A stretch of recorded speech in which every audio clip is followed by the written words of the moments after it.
style. And then the next several verses, the next several passages summarize the Quran's major themes, talks about who can be guided by the scripture, who can't, sort of the prerequisites for getting guided. I thought that's very clever, sort of the same way we write math text. And then I come, of course, to the famous allegory, which you would expect after you get through an introduction. The Quran is going to talk about Homo sapiens, human beings, and their origin and what their life is all about, in the famous allegory of the first man and first woman. So that begins in the 30th verse of the second surah. Should I stop here? Okay. We just have to give him 1 minute to switch. So I come to the 30th verse of the Quran. Now up till now, I am impressed with the author's style, but I'm only 36 verses into the Quran. I'm not so impressed that I'm captivated by the scripture. But I come to the 30th verse, and it begins, "Behold, your Lord said to the angels." Behold, your Lord said to the angels. So we're about to hear a heavenly announcement, a heavenly election, a great moment. So this great election. Behold, your Lord said to the angels, I'm going to put a vicegerent of mine on earth, a viceroy, an emissary, a representative of mine. This is a noble election. God is about to create man and assign him a noble role. I immediately said to myself, no, he obviously got the story all wrong. Man is not put on earth to fill some noble role. He's put on earth as a punishment. Because that's, in my religious tradition, the one of my birth, the one I abandoned, and I'm not putting it down, but that's the way the story is told. And I felt the author got confused when he was, repeating the story. I mean, this was my perspective. Behold, your Lord said to the angels, I am about to put a vicegerent of mine on earth.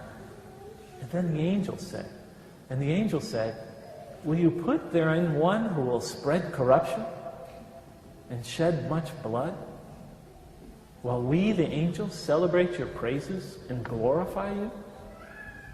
Glorify your holy name?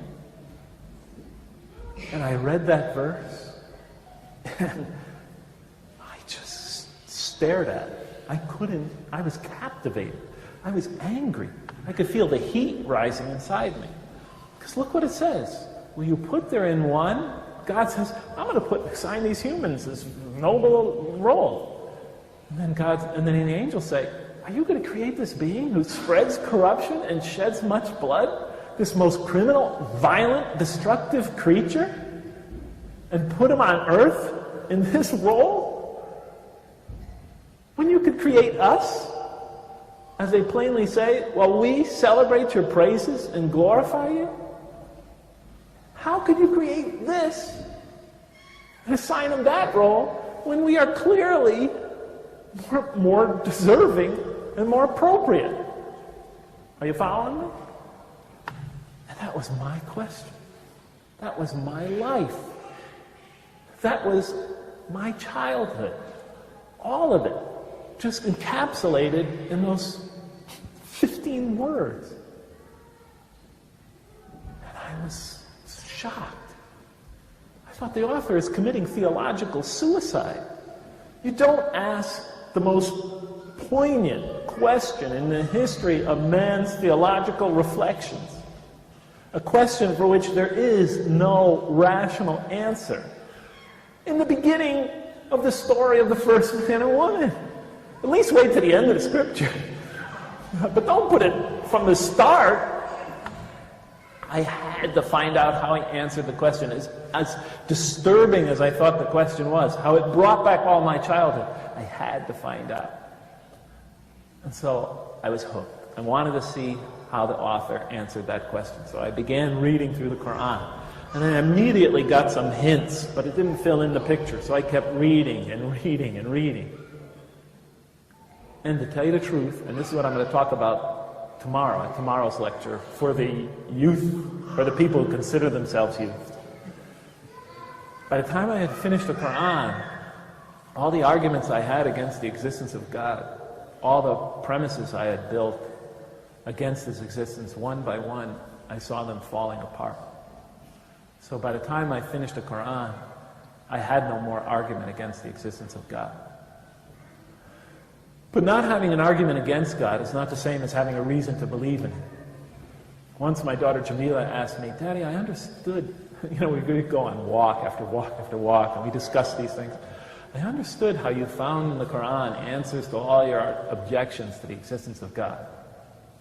But what made you believe in God? Yeah, she's a very bright girl. Because she understood not having an argument against is not the same as having a reason to believe.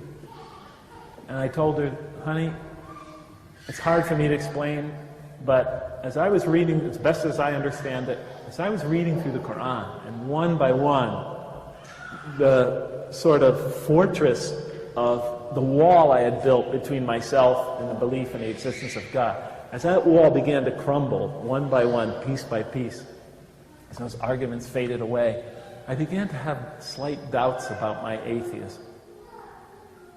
And the more I began to doubt my atheism, the more the power of the Quran began to affect me. And the Quran is written in a very interesting style. In the beginning, it's quite technical. It goes into a lot of specifics, laws and rules and regulations. By the middle, it takes you into stories, beautiful stories, powerful allegories. Towards the end, the emotions of the Quran picks up and it reaches a crescendo and brings it all to this beautiful, powerful bursts of spirituality and eschatology, and it all comes together in brilliant, pounding images. And by the time I was getting towards the end of the Quran and my atheism began to fade away, I began having these powerful spiritual moments when I felt I was in the presence of this tremendous divine embrace. I remember reading the surah, وَالضُّحَى وَاللَّيْلِ إِذَا سَجَى مَا وَدَّعَكَ رَبُّكَ. When I got to the end of that surah, I cried like a baby for 20 minutes. I didn't even believe in God. And it brought me to tears. And I would try to deny these experiences as I was having them. I would try to step on them. They just kept coming. And it was whittling away at my atheism. So by the time I was finished with the Quran, I had severe doubts about the non-existence of God. So I didn't know what to do. So I figured, I have 4 more minutes. So I was, weeks. You're okay, because I changed it. Oh, yeah, you changed it, sorry. Weeks were passing now, and I just wanted this experience that I had of reading the Quran to go away. I couldn't sleep sometimes. When I would walk to work, I would think